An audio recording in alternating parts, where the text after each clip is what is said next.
안녕하세요, 여러분. 지난 시간에 이어서 이제 장마 두 번째 수업을 들어가도록 하겠습니다.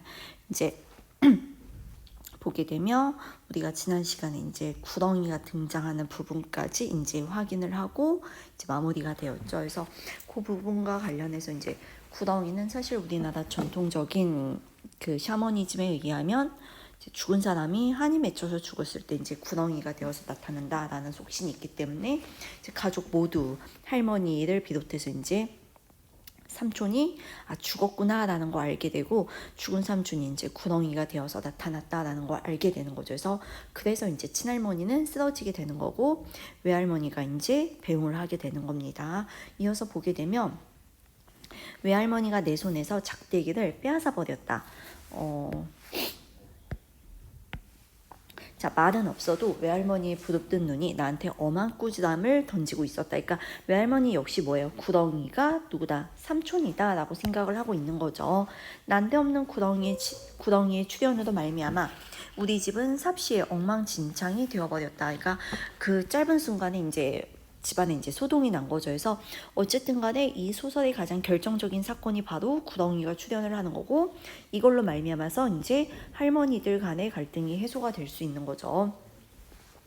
무엇보다 큰 걱정이 할머니의 졸도였다. 식구들이 모두 안방에만 매달려 수족을 주무르고 얼굴에 찬물을 뿜어대는 등 야단밥석을 떨어가며 할머니가 어서 깨어나기를 빌었다. 그 바람에 일단 물러갔던 동네 사람들이 재차 모여들기 시작했고 제멋대로 떼뭉쳐 서서 떠들어대는 소리 때문에 혼란은 더욱 가중되었다. 모두가 제정신이 아닌 그 북새 속에서도 끝까지 냉정을 잃지 않는 사람은 에오라지, 잘 안 쓰는 말이죠. 오로지 누구뿐이었다? 할머니 혼자뿐이었다. 자, 미리 정해놓은 순서라도 밟듯 외할머니는 놀라우리만큼 침착한 태도로 하나씩 혼란을 수습해 나갔다. 맨 먼저 뭐예요? 사람들을 몰아내는 일부터 서둘러 했다. 그러니까 첫 번째로 할머니가 혼란 수습을 하기 위해서 한 일은 사람들을 내보내는 거죠. 외할머니는 구장 어른과 진군의 아버지 등의 도움을 받아 집안에 들어온 사람들을 모조리 밖으로 내쫓은 다음 대문을 단단히 걸어 잠갔다. 대문 밖에 내쫓긴 아이들과 어른들이 감나무가 있는 울바자 쪽으로 우르르 몰려갔다. 고비에 다다른 혼란의 사이를 틈타 구덩이는 아욱과 상추가 자라고 있는 텃밭이랑을 지나 어느새 감나무 위에 올라앉아 있었다. 감나무 가지에 누런 몸뚱이를 둘둘 감고서는 철사처럼 긴 혓바닥을 대고 날름거렸다. 무엇에 되알지게 얻어맞아. 자, 보세요. 꼬리가 어떻게 됐어요? 거의 반동강이 날 정도로 상했다라고 이야기했죠. 몸뚱이의 움직임과는 건널고 있었다. 자, 여기서 구덩이가 등장을 하는데 이 구덩이는 상처를 입은 구덩이로 등장을 하죠. 결국에는 뭘 나타내는 거냐면 삼촌 역시 이념의 대립으로 인해 상처를 받은 존재로 등장이 되고 이 모습은 좀 더 확대를 하자면 결국에 누구의 모습이 된다? 그러니까 전쟁으로 인해 상처를 입은 민족의 모습을 이렇게 표현했다라는 거 알 수 있겠죠. 그 다음에 이제 가보게 되면 아이들의 극성이 감나무에까지 따라와 아직도 돌멩이나 나뭇개비들이 날아들고 있었다. 돌멩이, 나뭇개비 누구에게 던지는 거예요? 구덩이에게 던지는 거죠. 그래서 구덩이에게 가해지는 폭력 뭐예요? 확대 해석하면 결국에 우리 민족에게 가해지는 시련 이렇게 볼 수 있다라는 거죠. 그러니까 이거는 단순한 그냥 한 집안의 가족사 이야기가 아니라 뭐예요? 확대해서 봐야 된다는 거죠. 우리 민족의 슬픔, 아픔, 상처를 그냥 한 가정에 빗대어서 표현을 했다 이렇게 볼 수 있습니다. 돌멩이를 땡기는 게 어떤 놈이냐? 외할머니의 고함은 서리빨 같았다. 팔매질이 뚝 뻗었다. 그러자 외할머니는 천천히 감나무 아래로 걸어가기 시작했다. 외할머니의 몸이 구덩이가 칭칭 감긴 늙은 감나무 바로 밑에 똑바로 서 있는데도 아무 일도 일어나지 않자 그때까지 숨을 죽여가며 지켜보던 많은 사람들 입에서 저절로 한숨이 새어났다. 이때 한숨은 뭐예요? 일종의 안도감, 휴 하는 요거가 되는 거죠. 구덩이가 해치지 않는 것에 대한 안도감. 바로 머리 위에서 불티처럼 박힌 앙증스러운 눈가를 요모조모도 빛내면서 자꾸 대가리를 숙여 꺼뜩꺼뜩 위협을 주는 커다란 구덩이를 보고도 이 구덩이를 보고 외할머니의 반응 어때요? 조금도 두려워하지 않는다. 왜 두려워하지 않는 거예요? 누구도 보고 있기 때문에 삼촌으로 보고 있기 때문에 두려워하지 않고 결국에는 삼촌의 원한을 달래는 해결자가 되는 거죠. 외할머니는 두 손을 천천히 가슴 앞으로 모아 합장했다. 에구 이 사람아. 자, 구렁이를 부르는데 사람아 라고 부르는 거죠. 누구도 생각하고 삼촌으로 생각하고 말을 건네고 있습니다. 집안일이 못 잊어서 이렇게 먼 집을 찾아왔는가? 못 쓰이고 있어요. 사투리 쓰이고 있지. 방언 쓰이고 있습니다. 꼭 울어 보채는 아이한테 자장가라도 불러주는 투로 조용히 속삭이는 그 말을 듣고 누군가 큰 소리로 웃는 사람이 있었다. 그러자 외할머니는 눈이 단박에 세모꼴로 변했다. 이다. 눈이 세모꼴로 변했다. 뭐예요? 지금 뭐 하고 있는 거예요? 외양 묘사하는 거지. 어떤 심리를 묘사하는 거예요? 노여움이라는 심리를 이제 모습을 통해서 보여주고 있는 거죠. 자, 어떤 창사고 빠진 잡놈이 그렇게 히득거리고 섰냐? 누구냐? 어서 이리 싹 나오니라. 줄이 될 놈. 외할머니의 대갈 호령에 사람들은 쥐 죽은 듯 소리도 못했다. 외할머니는 몸을 돌려 다시 구렁이를 상대로 했다. 자네 보다시피 노친께서는 기력이 여전하시고 다른 식구들도 모다들 잘 지내고 있네. 그러니까 집안일이랑 아무 염려 말고 어서 자네 가야 할 띠로 가소. 자네 가야 할 띠가 어디가 되겠어요? 죽었으니까 저승이 되겠죠. 자, 구렁이는 꿈쩍도 하지 않았다. 철사 토막 같은 혓바닥을 날름거리면서 대가리만 두어 번 들었다 놓았다 했다. 가야 할 띠가 보통 먼 길이 아닌데, 먼 길이라는 거죠. 그 저승이 보통 먼 길이 아닌데 여기서 이러고 충구리고만 있어서야 되겠는가. 자꾸 이러면은 못 쓰네. 못 써. 자네 심정은 내 짐작하겠너만 그 심정이 뭐예요? 집안 식구에 대한 걱정. 집안이 걱정이 되니까 집에 나타났겠죠. 그 다음에 자신의 죽음에 대한 한, 젊은 사람으로서 죽은 거에 대한 한, 두 가지가 모두 나타나는 거죠. 그 다음 이제 보면 집안 식구들 생각도 해야지. 자네 놓친 양반께서 자네가 이러고 있는 꼴을 보면 얼마나 가슴이 미어지겠는가. 뭐예요?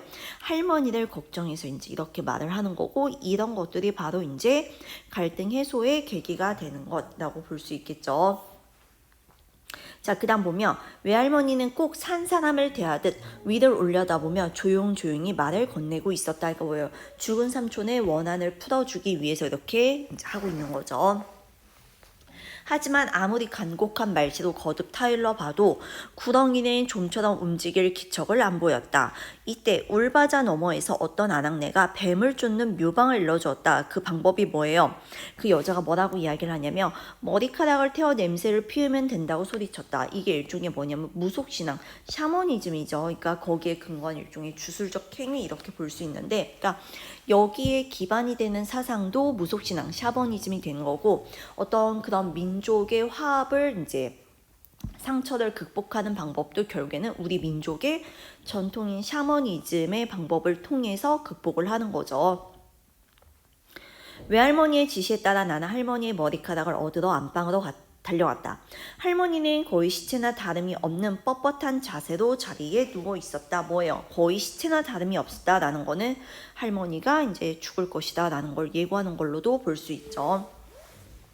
숨은 겨우 쉬고 있다 해도 아직도 의식을 되찾지 못한 채였다. 할머니의 주변을 둘러싸고 속수무책으로 앉아서 사색이 다 되어 그저 의원이 도착하기만을 기다리는 식구들을 향해 나는 다급한 소리로 용건을 말했다. 용건이 뭐예요? 뭐가 필요하다? 할머니의 머리카락이 필요하다라는 거죠. 누구에게 날 것 없이 아무한테나 던진 내 말이 무척 엉뚱한 소리도 들렸던 모양이다. 할머니의 머리카락이 이런 때 도대체 어디에 소용될 것인지를 이해가 가도록 설명하기엔 꽤 시간이 걸렸다. 그리고 고모가 인사불성이 된 할머니의 머리를 찬빗으로 빗기는 데는 더 많은 시간이 걸렸다. 빗질을 여러 차례 거듭해서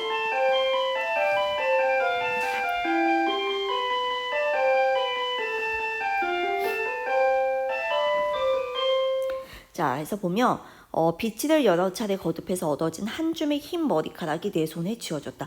한 줌의 흰 머리카락, 이게 일종의 뭐예요? 원한을 풀게 되는 매개체가 되죠. 언제 그렇게 준비를 해왔는지 외할머니는 도래소반 위에다 간단한 음식 몇 가지를 차리는 중이었다. 호박전과 고사리 나물이 보이고 이게 이제 삼촌이 좋아하던 음식이겠죠. 할머니가 이제 이렇게 해놨다라는 거는. 대접에 그득 담긴 냉수도 있었다. 내가 건네주는 머리카락을 받아 땅에 내려놓은 다음 외할머니는 천천히 고개를 들어 늙은 감나무를 올려다보았다. 늙은 감나무 이제 구덩이가 있죠 지금. 자네 오면 줄라고 노친께서 여러 날 들어 장만한 것일세. 먹지는 못할 망정 눈요구라도 하고 가소.